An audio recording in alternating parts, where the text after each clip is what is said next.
Hello guys, nakikita niyo bang malabo ang tubig ng ating aquarium?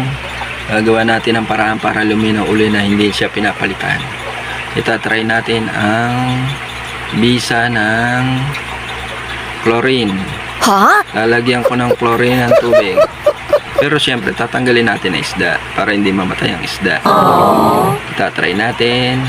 Let's go guys. Guys, huliin na natin ang isda para malagyan na natin ng chlorine para luminaw na uli siya.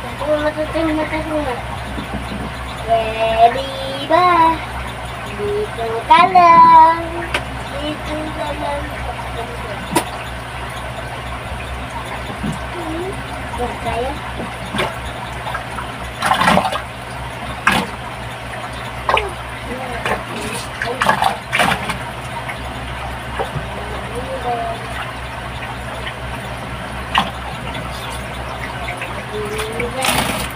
Ay! Ay! Kuya! Guys, nahuli na natin ang isda. Nililipat naman na natin sa ibang lalagayan.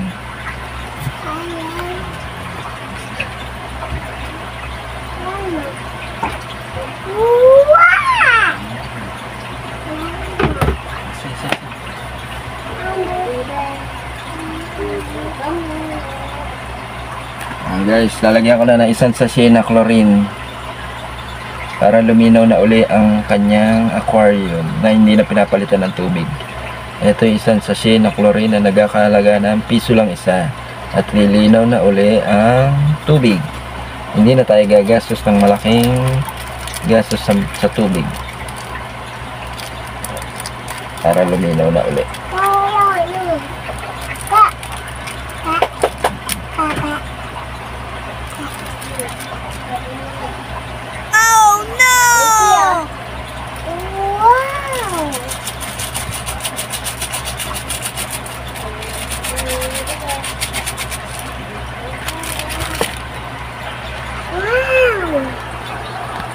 Yan guys, santayin lang natin luminaw uli ang tubig. Malalaman natin kung gaano katagal luminaw ang tubig.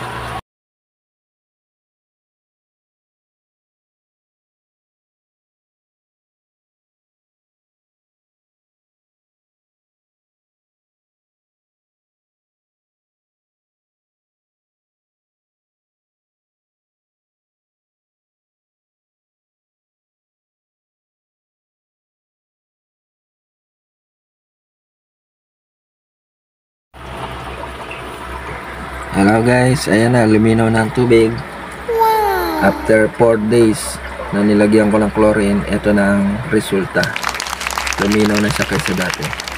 Pwede ko na uling ibalik ang isda natin.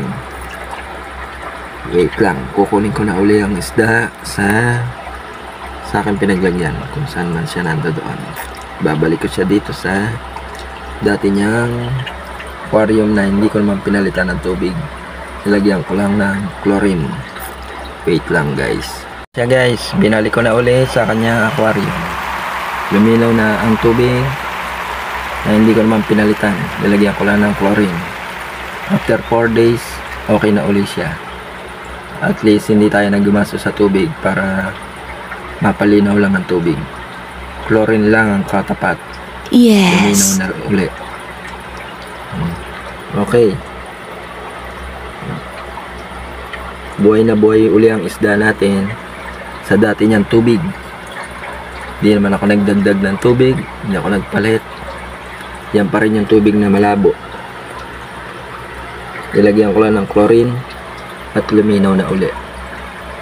After 4 days, saka ko siya binalik uli ngayon.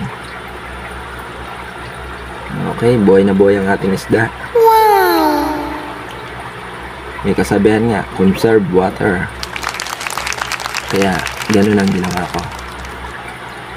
Magtipid tayo sa tubig.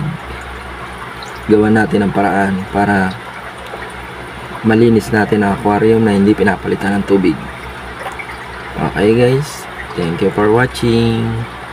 Bye.